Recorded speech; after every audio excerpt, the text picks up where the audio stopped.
Hey dolls, welcome back to your Royal BFF, the People's Duchess. Hope you're having a great week. Man, it just keeps getting better. We had Meghan in Geneva looking every bit somebody's attorney, doing what she needed to do on behalf of children and online safety. Powerful speech. You can catch her full speech at the tail end of my last video, The Children's Princess.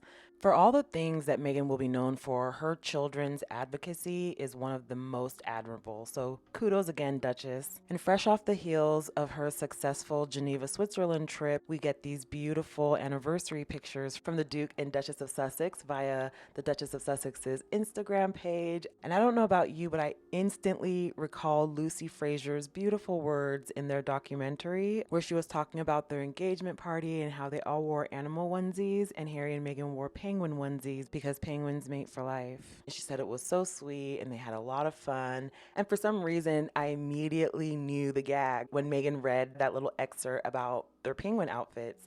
And I don't know, I think it's because I remember that Lucy was one of the friends that Meghan had on that Eat, Pray, Love tour of Europe that she took that summer that she met Harry. So Lucy would have been right there when Harry was in Africa trying to communicate with Meghan after his phone went into the water. She would have been right there for all of the cards and letters and walkie-talkies and smoke signals.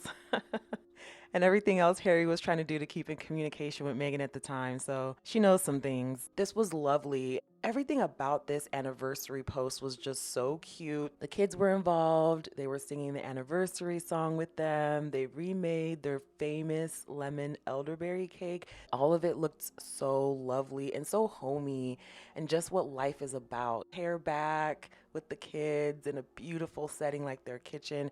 Oh my God, just imagine the snacks that come out of that kitchen. Oh, everything looks so delicious. And I'm sure that cake was delectable. Oh, it looked so good.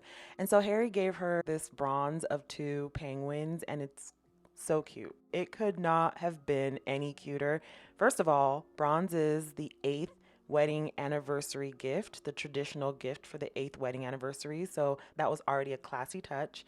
But the fact that they obviously have this inside joke, this running gag that 8 years on is still just as lovely and funny and great as it was on their engagement night is really the pièce de résistance. Very thoughtful, very demure, very inspirational, very devoted. I haven't seen anyone this dedicated since R2-D2 went through heck and high water to get Leia's message across to Luke on Tatooine. To go that extra step and gift her something that's so meaningful and personal to them.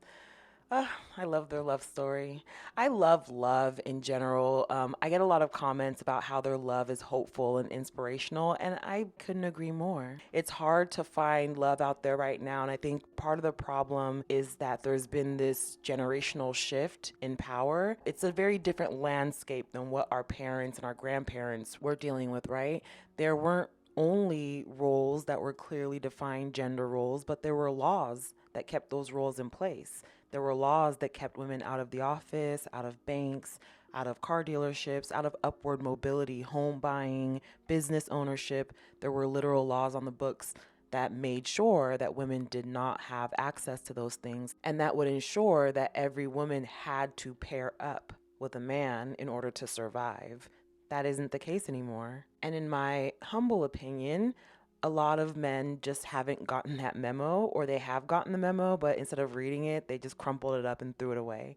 So they're surprised these days when they meet women who say, well, I'm going to leave because you're not treating me well. Meghan is very lucky to have found a man where she told him, like, I won't put up with that. And he said, okay, I would rather evolve to meet you at this standard than lose you and just find somebody else. It's really rare that you find a man like Harry who is not only willing to evolve and meet you at that high standard, but also willing to adopt it for himself.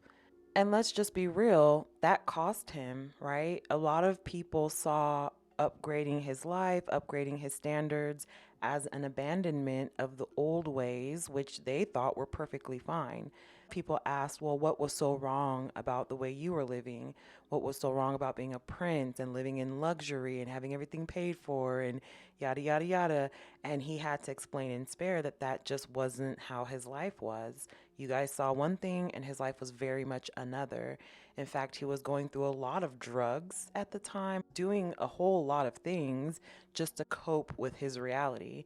So even though he led this very extravagant on the outside lifestyle, on the inside, he was very much going through it, especially after his mom passed away.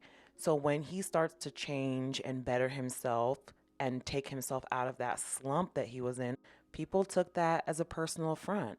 People said, wait a minute, you think you're better than us now? They're still in those slums. They're still doing those things. And well, what's so wrong with them?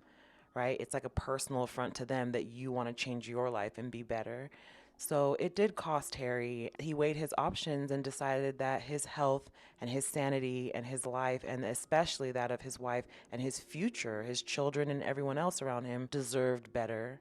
He quit smoking for himself. The therapy that he gave another chance. He did things because he felt so good in this relationship with Meghan. The fact that Prince Harry bettered himself and the fact that like there are still people out there, men and women both, who are willing to change for the better for themselves and to do better in their relationships, to show up as better husbands and fathers, that is really inspiring. So I cling to that hope as a single millennial who hasn't given up on love. I definitely cling to that hope, and this is such an inspirational love story. If this ain't us, I don't want it. I'm definitely still very much a romantic, still very much believe in love and the power of love.